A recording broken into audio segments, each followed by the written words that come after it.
સોનગઢ નગરના દેવજીપુરા વિસ્તારમાં ડમ્પરોનો ત્રાસ, રહેવાસીઓનો ઉગ્ર રોષ। દેવજીપુરા વિસ્તારમાં છેલ્લા ઘણા મહિનાથી રેતી ભરેલી હેવી ડમ્પરોની અવિરત અવરજવરથી સ્થાનિક રહેવાસીઓ પરેશાન છે। 24 કલાક ધસારા સાથે પસાર થતા ભારે વાહનોના અવાજ, ધૂળ, ધુમાડા અને વાઇબ્રેશનથી લોકોનું જીવન દુષ્કર બની ગયું છે।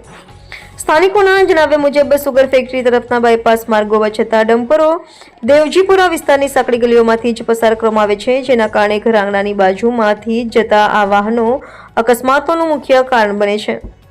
નૂતન વિદ્યા મંદિર સ્કૂલ પાસે વર્ષો પહેલા એક બાળકનો કરુણ મૃત્યુની દુર્ઘટના બની હતી, જ્યારે થોડા દિવસ પહેલા જ ગાય માતાનું પણ મૃત્યુ થયું હતું। રહેવાસીઓનું કહેવું છે કે સતત ઉડતી ધૂળ અને પ્રદૂષણના કારણે સિનિયર સિટીઝન અને બાળકોમાં શરદી, ખાંસી, દમા અને એલર્જી જેવા રોગોમાં વધારો જોવા મળી રહ્યો છે।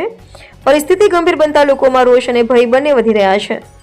સ્થાનિકોએ સોનગઢ પોલીસ સ્ટેશન, નગરપાલિકા અને સંબંધિત સરકારી વિભાગોને તાત્કાલિક હસ્તક્ષેપ કરવા માંગ કરી છે। તેઓએ ચેતવણી આપી છે કે જો તંત્ર કોઈ ચોક્કસ પગલાં નહીં ભરે તો દેવજીપુરા વિસ્તારમાં આંદોલનને વેગ મળશે અને કોઈ અનિચ્છનીય બનાવ થાય તો તેની જવાબદારી તંત્રની રહેશે। રિપોર્ટર હાર્દિક જોશી, સોનગઢ। જોરમાં બોલી ગયા શરદભાઈ, હા। હવે શરદ કાકા, આપણે તમારે રહેવાનું કા અહીંયા જ દેવજીપુરામાં રહે. દેવજીપુરામાં।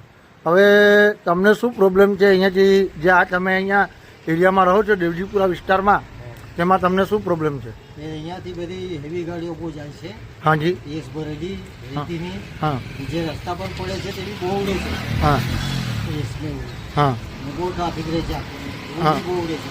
હા।